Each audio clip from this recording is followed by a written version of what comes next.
자, 우리 열왕기상 세 번째 시간 킹앤아이 세 번째 시간 말하는 대로라는 제목으로 오늘 읽은 말씀 함께 나누고 싶습니다. 부부가 이제 사랑을 하면서 결혼에 골인해서 신혼 살림을 차린 그 부부가 내 집 장만을 위해서 스투핏이 아닌 그레이스의 그런 소비 활동을 하면서 살아가다가 드디어 집을 사게 되었을 때 내 집 장만이 됐을 때 기분이 어떨까요? 상상만으로도 좋으십니까? 부부가 한 꿈을 가지고 함께 마음을 모으고 그 꿈을 이루었을 때 마음에 큰 기쁨이 있겠죠. 아버지의 어떤 못다 이룬 꿈을 그 자식이, 그 아들이 이루는 모습은 어떻습니까? 부자에게 큰 기쁨이 되겠죠. 솔로몬이 왕이 된 이후에 아버지 다윗이 준비해 둔 그 성전 건축 사업을 드디어 이제 시작하게 됐습니다. 그리고 7년이 지나서 그 하나님의 집이라고 할 수 있는 성전 건축을 이제 다 완성하게 됩니다. 오래전 아버지 다윗이 품었던 꿈이자 또 전 국민의 오랜 꿈이 이루어지는 순간이었습니다. 오랜 기다림의 시간에 비례해서 솔로몬과 이스라엘 국민들이 굉장히 감격했습니다. 주님의 언약궤가 다윗성에서 예루살렘 성전으로 들어올 때 너무나 감격하고 흥분한 나머지 하나님께 바칠 희생 제물을 이루 셀 수도 없이 많이 잡았습니다. 정말 피가 흘러 넘치는 시즌이었겠죠. 요즘으로 친다면은 감사헌금을 하나님께 엄청 성도들이 다 바쳤다 이렇게 볼 수 있겠습니다. 언약궤가 성전의 지성소에 이렇게 안치되었을 때 성전에는 하나님의 영광의 구름으로 가득 차서 제사장들이 서로 얼굴도 보기 어려울 정도로 하나님의 영광의 구름이 가득 찼습니다. 하나님도 굉장히 기뻐하셨다라는 의미겠죠. 솔로몬이 백성들을 향해서 복을 빌어주면서 이렇게 말합니다. 연설합니다. 연설이자 축복을 빌어주는 축도 같은 개념이겠죠. 주 이스라엘의 하나님을 찬양하십시오. 주님께서 내 아버지 다윗에게 친히 말씀하신 것을 전부 다 그대로 이루어 주셨습니다. 주님께서 약속을 이루셨어요. 솔로몬이 성전 건축이 다윗이나 어떤 자신의 업적이 아니라 하나님께서 자신의 언약을 신실하게 지키고 이루신 하나님의 업적이다라는 것을 백성들한테 선포하고 있습니다. 그리고는 솔로몬이 제단 앞에서 하늘을 우러러보면서 팔을 펴고 두 팔을 들어 펴서 이제 하나님께 기도했습니다. 유대인들은 하늘을 우러러보면서 손을 펴고 이렇게 기도를 하죠. 자, 이렇게 기도합니다. 하나님께서 다윗에게 하신 약속을 이루어 주셨듯이 앞으로도 다윗에게 하신 약속을 다 이루어 주십시오. 그리고 저의 기도를 들어 주십시오. 그리고 저와 주님의 백성들이 이 성전을 바라보면서 하는 기도를 들어 주시길 바랍니다. 이렇게 이제 기도합니다. 핵심적인 기도는 이런 내용. 그 이후로 이제 7가지 구체적인 기도가 이제 8장에 쭉 나와 있습니다. 우린 그 한 부분, 인트로덕션 부분만 본 거죠. 자, 결국 솔로몬의 기도의 핵심은 다윗 언약의 방점이 지킬 수 있습니다. 솔로몬 이 기도의 핵심은 다윗 언약입니다. 하나님께서 다윗과 언약을 맺으신 걸 붙들고 기도한다고 볼 수 있는 것이죠. 하나님께서 다윗과 언약을 맺으신 장면은 사무엘하 7장에 나옵니다. 하나님께서 다윗을 축복하셔가지고 다윗 왕국이 이제 번영하고 태평을 누리게 될 때 다윗이 나단 선지자를 불러가지고 이렇게 말하죠. 난 이렇게 넓고 화려한 궁에 살고 있는데 하나님의 궤는 저 텐트 안에 들어있다. 그러니까 다윗이 마음으로 하나님의 궁전을 지을 생각, 자기 궁전 말고 하나님의 궁전을 지어야 되겠다 이런 생각을 품고 있었던 것이죠. 그때 이제 하나님께서 다윗의 그 마음을 아시고 나단 선지자에게 이제 꿈의 밤에 나타나시죠. 나는 집 필요 없고 내가 너를 위해서 다윗을 위해서 다윗의 이름을 위대하게 해주고 또 다윗에게 내가 축복을 해주겠다. 너와 내 백성 이스라엘이 편히 쉬게 될 것이다. 내가 네 집을 지어줄 거야. 이렇게 반대로 하나님께서 나단을 통해서 다윗에게 약속을 하십니다. 그러고 나서 이제 소위 말하는 언약을 맺는 다윗 언약이 사무엘하 7장 12절에서 16절 구약성에서 굉장히 중요한 이제 본문이 되는 것이죠. 유명한 다윗 언약 이건 한번 같이 보면 좋을 것 같습니다. 사무엘하 7장 12절에서 16절 이것도 세 번역으로 함께 읽어보겠습니다. 시작. 너의 생애가 다하여서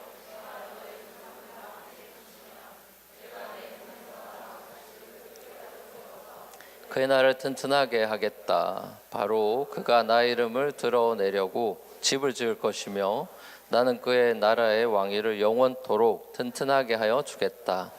나는 그의 아버지가 되고 그는 나의 아들이 될 것이다. 그가 죄를 지으면 사람들이 저의 자식을 매로 때리거나 채찍으로 치듯이 나도 그를 징계하겠다. 내가 사울에게서 나의 총애를 거두어 나의 앞에서 물러가게 하였지만 너의 자손에게서는 총애를 거두지 아니하겠다. 내 집과 내 나라가 내 앞에서 영원히 이어갈 것이며 내 왕위가 영원히 튼튼하게 서 있을 것이다. 자, 아멘. 자, 하나님께서는 다윗 왕국이 이 다윗 후대를 비롯해 다윗으로 필두로 해서 그 이후로 자식들까지 다 영원히 다윗의 왕국이 이 소위 말하는 데빌의 킹덤이 forever, lasting forever, 영원히 서게 될 것이다. 이런 약속을 이제 해주시는 거죠. 하지만 성전 건축이라고 하는 거는 다윗이 아니라 다윗의 아들인 솔로몬이 네 아들이 짓게 될 거다 이렇게 얘기하시죠. 왜 그러냐? 뭐 다윗 하나님 마음에 합한 다윗이 졌으면 딱 맞는 것 같은데 왜 솔로몬이 짓게 되느냐? 그 이유에 대해서 이제 그 열왕기서엔 나오지 않고 열왕기서의 주석이라고 할 수 있는 몇백 년 뒤에 쓰여진 책인 역대기상에 이유가 나와 있죠. 다윗은 피를 많이 흘려서 그런 거다 이렇게 나오죠. 다윗이 전쟁을 많이 한 사람이기 때문에 하나님의 성전은 이 사람을 죽인 그 피를 흘린 사람이 질 수가 없다. 하나님의 성전은 평화를 상징하는 이름인 솔로몬, 샬롬하고 똑같은 이름이죠. 솔로몬, 평화를 상징하는 이름인 솔로몬이 짓게 된다. 이제 그런 의미가 있습니다. 아무튼 솔로몬이 다윗으로부터 하나님의 언약의 말씀을 이제 아버지한테 들었을 게 틀림없고 그것을 마음에 두었고 있었고 그 약속의 말씀이 진짜 이렇게 몇십 년 있다가 성취가 됐음을 이제 성전 봉헌식에서 고백하고 있는 장면이죠. 그래서 이 솔로몬의 기도를 봉헌식의 기도 내용을 보면 아버지 다윗의 이름이 계속해서 이렇게 반복되면서 나오고 있는 것이죠. 자, 그렇다면 솔로몬이 하나님이 참으로 땅에 거하시겠습니까? 하늘과 하늘들의 하늘이라도 주를 용납하지 못하는데 하물며 내가 건축한 이 성전이겠습니까? 라고 이렇게 기도문에서도 고백한 것과 같이 하늘과 땅에 갇힐 수 없이 하나님께서 성전 안에 굳이 계신다는 하나님의 집이라고 하나님의 집이 따로 있을 수가 없는데 하나님의 집으로서의 성전의 의미가 과연 무엇일까요? 하늘에 갇힐 수도 없고 땅에 갇힐 수도 없는 그분이 왜 이 자그마한 집, 우리가 인간이 보기엔 굉장히 화려하고 좋아 보이는 성전이지만 전체를 봤을 때는 굉장히 성냥갑밖에 되지 않는 이런 작은 성전 안에 갇혀 있으시겠다는 것의 의미는 도대체 무엇인가? 자, 우선 솔로몬의 기도에도 우리가 나와 있듯이 솔로몬 성전은 신명기 12장으로 돌아가야 답을 찾을 수가 있습니다. 솔로몬 성전의 의미가 뭐냐? 신명기 12장에 나오는 이 모세의 예언의 성취입니다. 모세의 율법의 성취라는 관점에서 솔로몬의 성전을 바라봐야 됩니다. 솔로몬 성전이 뭐 대단하거나 뭐 화려하다 이런 게 중요한 게 아니라 이게 의미가 뭐냐라는 것이 중요하죠. 신명기 12장으로 돌아가야 됩니다. 이거 좀 긴 내용이긴 하지만 그래도 읽어볼 필요가 있을 것 같습니다. 신명기 12장 5절에 14절 같이 한번 읽어보겠습니다. 네. 한번 쭉 눈여겨보면서 같이 읽겠습니다. 시작. 당신들은 주 당신들의 하나님이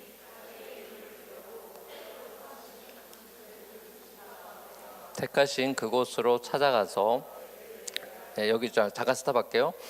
하나님이 이름을 두려고 택하신 곳을 찾아가 예배를 드려야 된다. 이제 여기 제가 여기는 밑줄이 안 나와 밑줄 나와 있나요?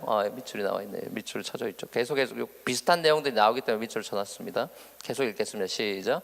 당신들은 번제물과 화목제물과 11조와 높이 들어 바치는 곡식 제물과 서원 제물과 자원 제물과 소나 양의 처음 난 것을 그곳으로 가져다가 바쳐야 합니다. 당신들은 주 신들의 하나님이 계시는 그 앞에서 먹도록 하십시오. 그리고 주 당신들의 하나님이 당신들이 수고한 일에 복을 주신 것을 생각하면서 가족과 함께 즐거워하십시오. 오늘 여기에서는 우리가 저마다 자기의 소견대로 예배를 드리지만 거기에 가서는 그렇게 하지 못합니다. 자, 이게 무슨 소리냐? 광야에서는 이런 식으로 예배 드리지만 가나안 가면은 이렇게 해야 된다, 이 소리를 하고 있는 겁니다. 자, 그 다음에 시작. 주 당신들의 하나님이 당신들에게 유산으로 주시는 땅에 아직 이르지 못하고 그곳에서 누릴 안식을 아직 얻지 못한 지금은 당신들이 소견대로 합니다. 그러나 당신들이 요단강을 건너가서 주 당신들의 하나님이 당신들에게 유산으로 주시는 땅에 정착할 때에는 또 주님께서 사방에 있는 모든 적들의 위협을 물리치시고 당신들에게 안식을 주셔서 당신들을 평안히 살게 하실 그때에는 당신들은 내가 당신들에게 명한 모든 것 곧 번제물과 화목제물과 11조와 높이 들어 바치는 곡식 제물과 주님께 바치기로 서원한 모든 서원 제물을 주 당신들의 하나님이 그의 이름을 두려고 선택한 그곳, 여기 밑줄이 치어지는 것이죠. 자, 선택한 그곳으로 가지고 가서 바쳐야 합니다. 거기에서 당신들은 주 당신들의 하나님을 앞에 나오나요? 거기에서 안 나오나요? 나와요. 거기에서 시작. 거기에서 당신들은 주 당신들의 하나님을 앞에 모시고 즐거워하십시오. 당신들만이 아니라 당신들의 자녀들, 남종과 여종, 당신들처럼 차지할 몫이나 유산도 없이 성 안에서 사는 레위 사람을 다 불러서 함께 즐거워하십시오. 당신들은 당신들이 택한 아무 곳에서나 번제를 드리는 일이 없도록 조심하십시오. 주님께서 당신들의 지파 가운데서 한 곳을 택하실 터이니 그곳으로 가서 번제를 드리고 내가 당신들에게 명령한 다른 모든 것을 지키십시오. 아멘. 자, 여기 계속해서 나오고 있는 이야기, 광야에서 이런 식으로 예배하지만 너희가 가나안 가면은 택한 그곳에 가서 무조건 예배해야 된다. 지금 계속 그 얘기를 하고 있는 거예요, 지금. 그죠? 신명기는 모세 죽기 전에 유언이죠. 예언의 말씀이고요. 자, 출애굽한 이스라엘이 광야에서 지낼 때에는 정착민이 아니기 때문에 유목민 생활하고 있기 때문에 이동식 텐트인 성막 태버네클을 중심으로 하나님을 예배했습니다. 자, 하지만 이제 약속의 땅인 가나안 땅에 들어가서 이스라엘이 이제 세틀다운하고 정착해서 하나님이 다 대적도 물리쳐주고 이제 안식, 말 그대로 세베스를 줘서 이제 천국의 완성은 이 샬롬이고 세베스죠. 주의를 지키는 의미도 사실 안식이죠. 쉼을 주겠다는 약속이죠. 편안한 삶을 승리하게 해서 줬을 때 그때 하나님이 한 장소를 픽업해가지고 너희 거기서만 예배해야 된다. 계속 그 얘기를 강조하고 있단 말입니다.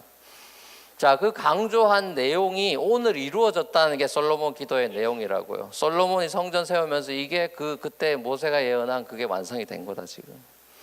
드디어 그 한 장소가 세워졌다. 그 전에 물론 다윗성인 다윗의 실로, 다윗이 지배하는 그 왕국에 있는 곳, 거기 궤가 있었죠. 그 한 곳, 거기서 예배하는 거였죠. 이제 솔로몬 성전이 완성되면서 예루살렘에서 여기서 이제 픽스돼가지고 여기서 너희가 한 곳, 딴 데서 번제 드리고 이러면 안 되고 여기서만 예배해야 된다.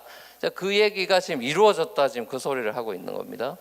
이스라엘 12지파 모두가 이 솔로몬 성전에서 하나님 이 한 곳에 주님이 택하신 곳에서 예배해야 된다. 광야에서 성막이 이스라엘 12지파 정중앙에 위치해 있죠. 이렇게 세 지파씩 빙 둘러서 이제 배치돼 있죠. 살 때. 그리고 중앙에 텐트가 있듯이 가나안의 이스라엘 백성들의 삶의 중심에 있어서도 성전이 이스라엘 12지파의 중심이다. 자, 이것이 의미하는 바는 뭡니까? 구약적인 그냥 1차적인 구약적인 의미는 하나님이 이스라엘의 왕이다. 이스라엘의 중심이다. 이스라엘의 하나님이 항상 이들 중심의 가운데 계신다. 내가 너희와 항상 함께 있다라는 그 약속이죠. 모세와 시내산에서 약속하신 너희는 You are my people, I'm your God 이라고 하는 그 카버넌트에 항상 나오는 내가 너의 하나님이고 너희 내 백성이다. 자, 그것이 가시적으로 보일 수 있도록 해준 게 성전이었다는 것이죠. 가나안 땅에서 풍요롭게 살게 된 이스라엘 백성들이 왜 꼭 예루살렘에 가서만 예배해야 되느냐? 이제 처음에는 이렇게 그런 줄 알고 예배 생활을 그렇게 제사 드리고 했는데 이제 정착하고 세르다나고 시간이 흐르면서 이스라엘 백성들이 꾀가 생겨가지고 왜 꼭 저 멀리까지 가서 예루살렘에서 예배 드리라고 그러냐? 이러면서 점점 질문이 생겨나기 시작했죠.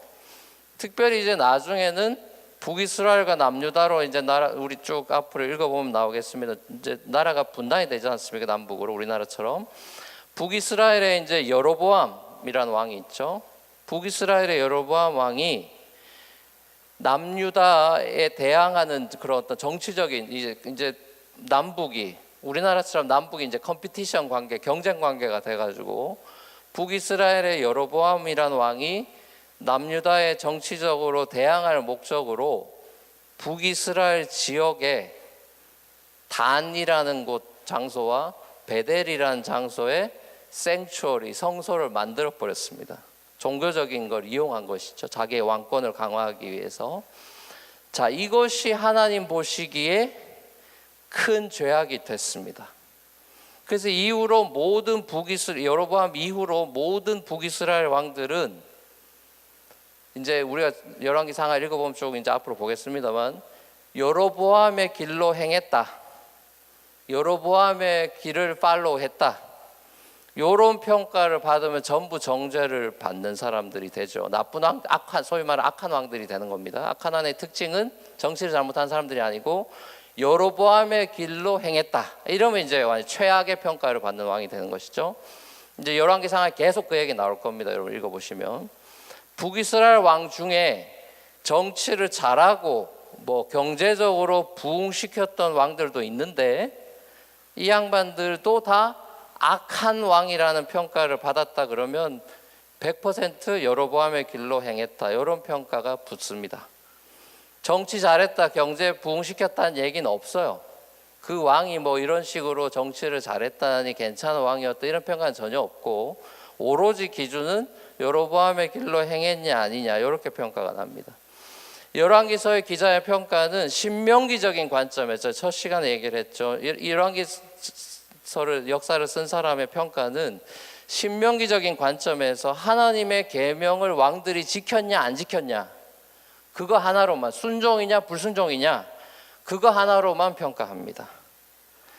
자, 그러면 지리적으로 예루살렘 성전에 좀 더 훨씬 가까이 살고 있는 남왕국 사람들, 남유다 사람들, 예루살렘이 남왕국에 있으니까 남유다 왕들은 그러면 좀 더 괜찮았겠죠. 뭐 지리적으로 아예 멀진 않으니까 우리 생각엔. 근데 그렇지 않아요. 이 지리적인 문제가 아니라는 걸 알 수가 있는 것이죠. 그럼 남유다는 예루살렘 가까우니까 예배 잘 드렸겠지. 절대로 그렇지 않다는 것이죠. 자, 가나안 사람들이 자신들의 신들에게 제사했던 이스라엘 들어가기 전에 그 가나안 정착민들이 가지고 있던 신들이 있을 거 아니에요. 그 제사했던 이제 그 플레이스들, 그걸 이제 하이 플레이스라고 영어로 얘기해 산당이라고 얘기합니다. 한국말로는 산당, 그 하이 플레이스라는 것을 이 남유다 왕들이 다 없애야 돼. 들어가면 다 없애라 그랬는데 이제 안 없애는 바람에 이게 그게 남겨져 있고. 솔로몬도 우리가 앞부분에 봤습니다만 솔로몬 시대에도 이미 산당들이 많았죠. 지난 주일에 아마 여러분이 주일 설교를 들었을 텐데 유명한 솔로몬의 지혜를 구하는 장면에서도 그 배경은 기브온 산당입니다. 그죠? 기브온 산당. 그러니까 솔로몬이 노년에는 많은 후궁을 두면서 그들의 이제 신들을 섬기기까지 하게 되고 심지어는 이제 모압의 유명한 신인 그모스 신이라든지 암몬의 유명한 신인 휴먼 세크리파이스 하는 몰렉 신 이런 신을 섬기는 산당들을 솔로몬이 지어요. 그러니까 성전만 짓고 우리 이런 얘기만 알지만 이 솔로몬이 나중에 보면은 이제 후궁들이 영향 받아가지고 이런 어처구니 없는 일들을 막 저지릅니다. 열왕기상 11장에 보면 하나님께서 솔로몬에게 이제 2번씩이나 나타나서 스탑하라고, 너 왜 이러냐고, 우상 숭배 멈추라고 2번씩이나 하나님이 급하게 나타나서 진노하셨지만 눈 하나 깜짝하지 않죠. 그 말씀에 솔로몬이 순종하지 않습니다. 그래서 결국 남북이 갈라지게 되죠. 솔로몬 때문에 남북 이제 아들 둘에 의해서 솔로몬 통일 왕국이 분단이 되게 됐습니다. 제가 아까 그 다윗 언약에도 그런 얘기가 나왔죠. 내가 징계할 거다 잘못하면. 징계를 하신 것이죠. 솔로몬 때 생긴 이 산당들을 나중에 남유다 왕들이 없애지를 못했습니다. 딱 2명만 없앴죠. 히스기야 왕하고 요시야 왕. 이 2왕만 산당을 없앴고 열왕기 기자는 이 2왕만이 선한 왕으로 디스크라이브를 합니다. 뭐라고 디스크라이브를 하냐면 다윗과 같이 여호와의 눈에 정직한 길로 행했다. 이런 평가를 해요. 그러니까 여로보암의 길로 갔다 하면 나쁜 놈들이고 다윗의 길을 걸었다 이러면 착한 왕이 되는 건데, 그건 정치적인 거하고는 아무 상관이 없어요. 땅덩어리 커졌다 적어졌다 하고는 아무 관계가 없어요. 무역 잘했다 이런 거 아무 관계가 없고, 하나님 계명을 지켰냐, 산당 없앴냐, 남유다 왕의 평가는 산당 없앴냐 안 없앴냐, 북이스라엘의 평가는 여로보암의 길로 갔냐 안 갔냐, 우상숭배 끊었냐 안 끊었냐, 이걸로만 평가, 딱 그거 하나로만 평가가 돼요. 자, 그렇다면 하나님이 왜 굳이 거리도 멀고 그런데 예루살렘 성전 한 곳, 하나님이 선택한 곳에서만 예배하라고 하나님 그렇게 인간적으로 보면 똥꼬집을 부린 것일까요? 왜 하나님 그렇게 말도 안 되는 고집을 부리신 걸까요? 그렇게 국토가 넓은데 왜 굳이 한 곳에 더 선택해서 너희 여기서 예배 안 드리면은 다 너희 나쁜 놈들 되는 거라고, 그렇게 왜 하나님이 강력하게 이스라엘에게 그렇게 커맨드를 하신 걸까요? 뭐 여러 가지로 설명이 가능할 수도 있겠습니다만 가장 기본적인 구약적인 의미에서는 이스라엘 백성들에게는 일종의 순종의 테스트였습니다. 다른 산당과 우상 숭배를 아예 차단하려고 하는 목적이었던 거죠. 사람을 아는 거예요. 사람 거리가 가깝다 멀다 이런 걸로 되는 문제가 아니고, 마음이 하나님에게서 떠나면 얼마나 나쁜 놈들이 되는가를 하나님은 너무나 인간을 잘 아시는 거죠. 한 곳에서만 예배하라고, 집중하라고, 어떻게 보면 배려하신 거죠. 자식 잘 되라고 배려하신 거예요. 사실은 무지막지하게 권위로 폭력적으로 누른 게 아니고 인간의 행복을 위해서 그런 것들을 다 차단해 주는 역할이 된 것이죠. 자, 그런데도 안타깝게도 이스라엘 말을 듣지 않습니다. 그리고 우상 숭배를 오히려 더 즐깁니다. 자, 어떻게 보면 아담 때나 태초나 솔로몬 때나 그리고 또 수천 년이 지난 지금이나 똑같은 거예요. 아담만 나쁜 놈이고 무슨 뭐 솔로몬이 나쁜 놈이네 이렇게 평가할 수 있는 게 아니라 아담 때나 솔로몬 때나 지금이나 똑같은 거예요. 사람의 죄악된 본성이 뭡니까? 예배보다 세상 쾌락을 훨씬 더 좋아합니다. 여러분.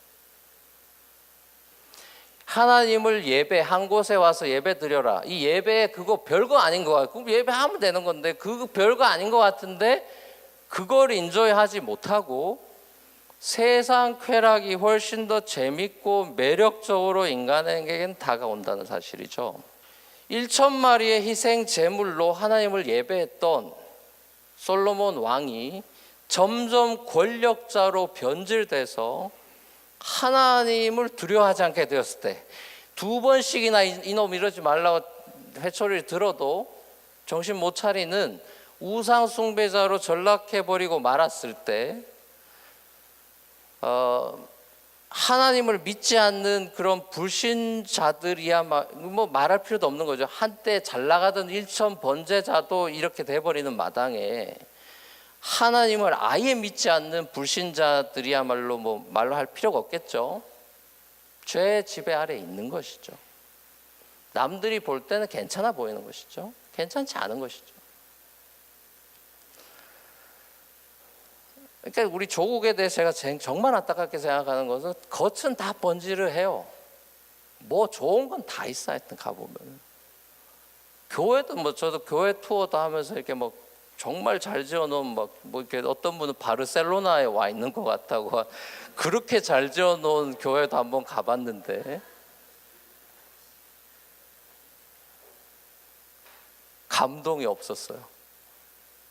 껍데기는 으리으리하고 돌로, 이런 돌 어디서 구해왔나 싶은 돌로 지어놨는데 감동이 없어요. 씁쓸했어요. 야, 이 목사님 여기서 목회하면서 별로 행복하지 않겠다 이런 생각이 많이 들었어요. 겉은 뭐든지 번지르한데 속이 다 문드러져 있는 너무나 안타까운 그런 조국의 모습을 봅니다. 뭐 정계도 그렇고 연예계도 그렇고 뭐 교계도 그렇고 뭐 하나같이 다.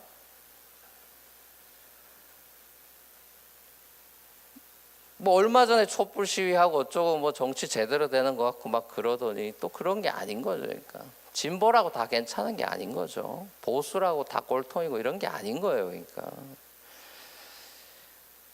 정치의 한자적인 의미가 뭡니까? 바로잡고 다스린다는 뜻이에요. 바를 정자가 아니고 바로잡을 정자입니다. 정치라는 거는 바로잡고 다스린다 그런 소리거든요. 근데 정치계에서 보수냐 진보냐 이런 거 가지고 막 서로 막 물고 뜯고 난리 치는데 그런 게 중요한 게 아니고 뭐 보수일 수도 있고 크리스찬이 보수일 수도 있고 진보일 수도 있고 그거야 뭐 성향에 따라 사람 다른 거니까 뭐 이렇다 저렇다 또 그 무 자르듯이 할 수 있나요? 누구는 뭐 삶이 100% 보수고 100% 진보가 어디 있습니까, 여러분? 이제 그런 게 중요한 게 아니라 말 그대로 바르냐가 중요한 것이죠. 보수냐 진보냐가 중요한 게 아니라 바르냐 이게 중요한 건 옳으냐. 하나님의 다스림을 받지 않는 사람이 정치를 잘 할 수 있느냐? 전 불가능하다고 생각합니다. 하나님의 다스림을 받지 않는 사람이 목회를 잘 할 수 있느냐? 얼마 정도는 잘할 수 있게 사람들이 좋아하게 할 수는 있겠죠. 영원할 수는 없어요. 영원히 쇼할 수는 없다는 거예요. 하나님이 영원히 쇼하게 내버려 두진 않는다는 겁니다, 여러분. 하나님의 다스림을 받지 않는 사람이 정치를 잘할 수 있느냐? 없는 거예요. 없는 거예요. 그게 열왕기서의 평가인 거예요. 하나님의 말씀을 잘 지키는 애냐 아니냐로 평가를 한다니까요. 그게 우리에게 주는 메시지가 있는 것입니다, 여러분. 하나님을 인생의 왕으로 모시지 않은 그 어떤 사람도 온전한 사람으로 살 수가 없어요. 그래서 이 땅의 모든 사람들에게 하나님이 왕이시다는 복음의 소식이 필요한 것입니다. 천국 복음이 필요한 거예요. 절실하구나. 이번에 컨퍼런스 주제가 복음이고 뭐 도시고 운동인데 절실하게 다시 한번 복음의 필요성을 저는 느끼고 왔습니다. 너무너무 뭐 추한 사람들의 모습이 드러나는 것, 이건 뭐 우리의 그 사람만의 문제가 우리의 문제이고 역시나 사람은 죄인이구나. 그리고 이건 복음이 아니고는 해결될 수 없는 거구나. 다윗도 그랬고 솔로몬도 그런 거 아닙니까? 자, 그리고 이것이 바로 하나님께서 왜 그토록 내가 택한 여기서만 예배하라고 집착하셨는지에 대한 온전한 답을 찾을 수가 있는 거예요. 하나님이 한 곳에 집착하신 이유는 하나님께서 택하신 그 한 곳은 신약적인 의미에서 바로 이 땅에 진짜 원앤 온리 템플로 오신 다윗의 아들 예수 그리스도 때문입니다. 그리스도 안에서만 예배가 가능하다는 거예요. 그 한 곳, 템플 한 곳에서만 예배하라는 소리는 그리스도 안에, 참성전 대신 그리스도 안에서만 예배가 가능하다는 것이죠. 그리스도 안에서만 우상 숭배로부터 단절된 진짜 하나님과의 예배가 그리스도 예수 안에서만 가능하다. 하나님께서 다윗과 약속하신 것은, 언약하신 것은 다윗의 아들 솔로몬이 성취하지 못했어요. 솔로몬이 성전을 세웠지만 그것은 하나님의 다윗과 맺은 언약의 완성이 아니죠. partially fulfilled 된 거죠. 더욱이 솔로몬은 하나님과 언약을 끝까지 지키지 못했어요. unfaithful 했죠. 그의 왕국은 영원할 수 없었습니다. 분명히 하나님은 영원할 거라고 약속했는데 영원하지 않았어요. 결국 우리는 사무엘하 7장의 다윗의 언약이 솔로몬을 위한 언약이 아니라는 것을 알 수가 있는 것이죠. 왜 못 지켰으니까 솔로몬은. 이 언약은 다윗의 아들 진짜 솔로몬, 진짜 샬롬, 솔로몬하고 샬롬 똑같다 그랬죠. 진짜 평화의 왕, 평강의 프린스 오브 피스 누굽니까? 예수 그리스도를 가리키는 것이죠. 다윗 언약의 성취는 예수에게서 완성이 되는 거예요. 자, 이 대답은 요한복음 4장에도 나옵니다. 우물가의 한 여인이 예수님한테 질문하죠. 예배에 관한 질문합니다. 남유다 수도 예루살렘에서 예배해야 됩니까? 북이스라엘 수도 사마리아에서 예배해야 됩니까? 장소로 질문을 해서 우리 어디서 예배하는 게 맞습니까? 장소에 관한 질문을 던졌죠. 자, 그때 예수님이 뭐라고 대답하죠? 하나님은 영이셔서 뭐 여기저기서 예배하는 그런 게 중요한 게 아니라, 예배한 사람이 장소가 중요한 게 아니라 영과 진리로 예배해야 된다. 그런 얘기를, 알딸딸한 얘기를 하십니다. 이게 무슨 말 하는 거지? 지금 질문하고 영 다른 얘기를. 예루살렘입니까? 사마리아입니까? 그러면 예루살렘이다, 뭐 사마리아다, 뭐가 더 낫다, 이렇게 대답을 기대했는데 이제 그런 거 아니고 영과 진리로 예배해야 된다, 이런 소리를 하죠. 예수님께서 이 땅에 성전으로 오셨기 때문에 이제 더 이상 피지컬 템플은 의미가 없는 거예요. 그래서 무너졌죠. 실제로 디도 장군에 의해서 AD 70년에 성전이 파괴되지 않습니까? 그건 영원한 게 아니죠. 예루살렘 성전이 중요한 것이 아니라 예수 그리스도를 영접하고 예수님 안에서, 진리 안에, 예수님 트루스 안에서, 진리 안에서, 그리고 성령 안에서, 영과 진리라는 것은 성령 안에서, 그리스도 안에서, 그렇게 리플레이스 할 수 있죠. 그리스도 안에서, 성령 안에서 하나님을 예배하는 것이 중요하다. 성부 하나님을 그리스도 안에서, 성령 안에서 예배하는 거야. 이게 이 삼일체적인 예배야, 이 얘기를 하고 있는 겁니다. 예수님께서 십자가에서 모든 죄인들의 이제 형벌을 받아서 피를 흘려 죽으셨기 때문에, 죄인들을 위해 죽으셨기 때문에 그 예수님의 피의 능력을 믿고, 우린 죄인이라는 걸 절실하게 뼈저리게 예수님의 지배를 받지 않으면 우리는 바로 그냥, 수요예배 때 제가 그런 비유를 했습니다만, 우리 쇼핑카트 잘못 고르면은 나의 의지와 상관없이 오른쪽으로만 가는 카트들이 있죠. 막 힘줘가지고 이렇게 장 보는 내내 내가 왜 이걸 골랐나, 정말 나 자신을 막 굉장히 주책하면서 계속 왼쪽으로 밀면서 갈 때, 그게 우리의 상태예요. 우리의 상태.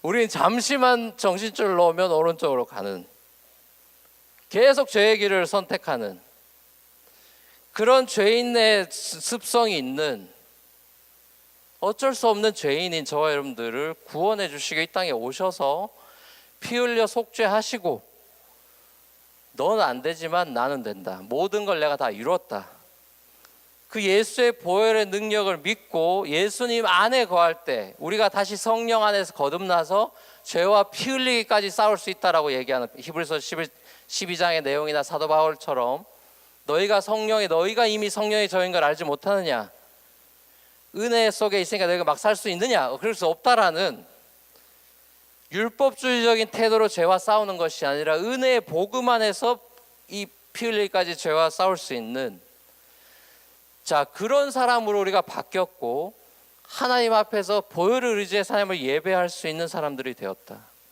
우리가 이제 성전이 되었죠. 그리스도 때문에요. 성전 자체이신 그리스도가 우리 안에 거하시기 때문에 우리가 성전이 된 것이죠.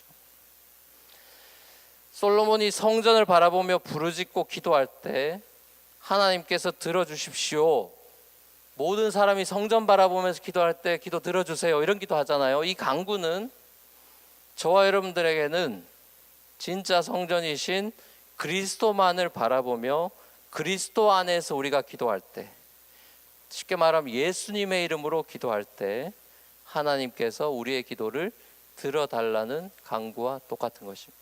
그래서 우리는 예수의 이름으로 기도하는 것이죠. 예수님께서 우리에게 약속하셨기 때문이죠. 요한복음 15장 7절에서요, 너희가 내 안에 머물러 있고 내 말이 너희 안에 머물러 있으면 너희가 무엇이든지 구하든지 다 그대로 이루어질 것이다. 이런 엄청난 약속을 하셨지 않습니까?